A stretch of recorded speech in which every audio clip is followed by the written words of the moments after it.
आज से 75 साल पहले पृथ्वी के 2.4% भूभाग पर 15% आबादी वाले भारत को स्वतंत्रता मिली।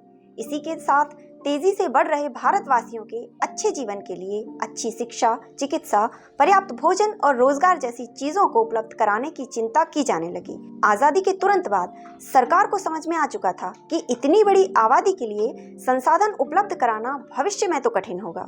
1951 में स्वतंत्र भारत की पहली जनगणना कराई गई और पाया गया कि भारत की कुल जनसंख्या लगभग 36 करोड़ है। इसी को ध्यान में रखते हुए भारत ने 1952 में दुनिया का पहला परिवार नियोजन कार्यक्रम प्रारंभ किया। इस सब के बावजूद 1971 की जनगणना में देश की आबादी बढ़कर लगभग 55 करोड़ हो गई।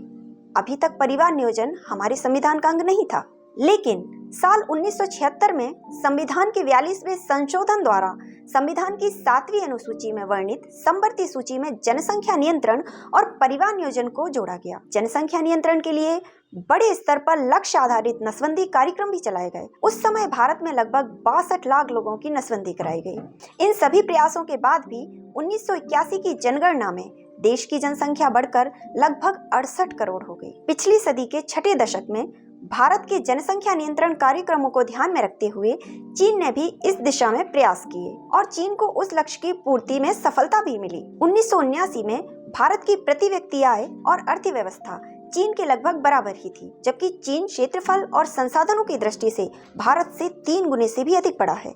जनसंख्या नियंत्रण के बाद चीन की अर्थव्यवस्था भारत की तुलना में आज कहाँ है, इसे बताने की आवश्यकता नहीं है। जनसंख्या नियंत्रण के उद्देश्य से 1983 में देश का पहला निजी विधेयक संसद में प्रस्तुत किया गया।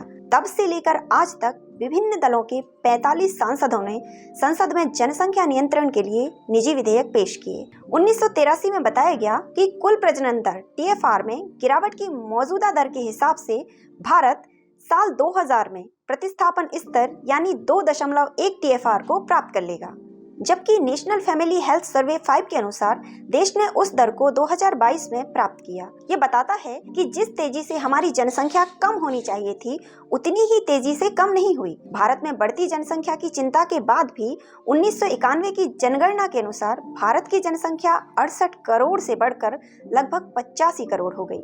जनप्रतिनिधि और अधिकारी समाज के लिए एक आदर्श बने, उन्हें देखकर अन्य देशवासी भी कम बच्चों को जन्म देने के लिए प्रेरित हो सकें।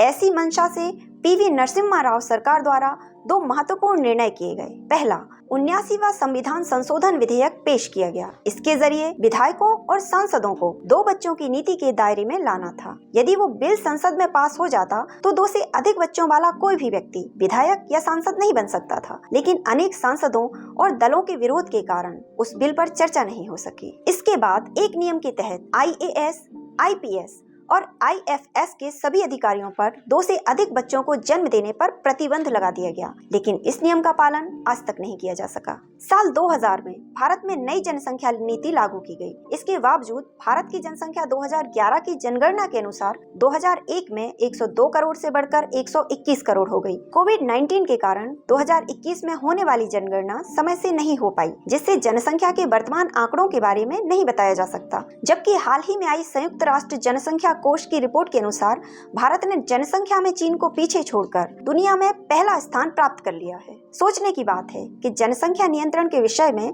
दुनिया में सबसे पहले सोचने वाला हमारा देश आज दुनिया का सबसे अधिक आबादी वाला देश बन चुका है, और फिर भी कुछ बुद्धिजीवी जनसंख्या नियंत्रण के लिए उचित नीति बनाने के विरोध में लगातार कुतर्क करते रहते हैं। जब हम आजादी के 75 साल बाद आजादी का अमृतकाल मना रहे हैं, तब एक प्रश्न मन में जरूर आना चाहिए कि भारत को आखिर कब मिलेगी बढ़ती आबादी से आजादी।